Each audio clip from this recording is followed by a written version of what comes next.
Ito kaya ito tinawag na Borawan daw is kasi kahawig daw siya ng Boracay tsaka ng Palawan. Kaya pinagsama nila yung pangalan na Borawan. Boracay yung pinaka tsura nung dalampasigan niya. Ayan, dalampasigan na yan. Tapos Palawan yung malaking bato dun sa taas na yun. Kaya tinawag siya na Borawan. Yung dinaanan namin is Pagbilao. Pero ang sabi nila sa mga nababasa ko sa comment sa post, itong part daw na to is Padre Burgos daw. So hindi ko lang sure kung Padre Burgos nga yung part na to kasi paisla siya.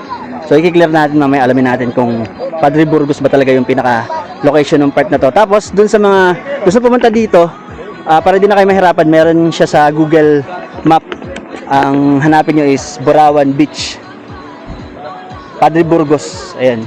Tapos tuturo na kayo dito, papunta dito sa mismong isla na to.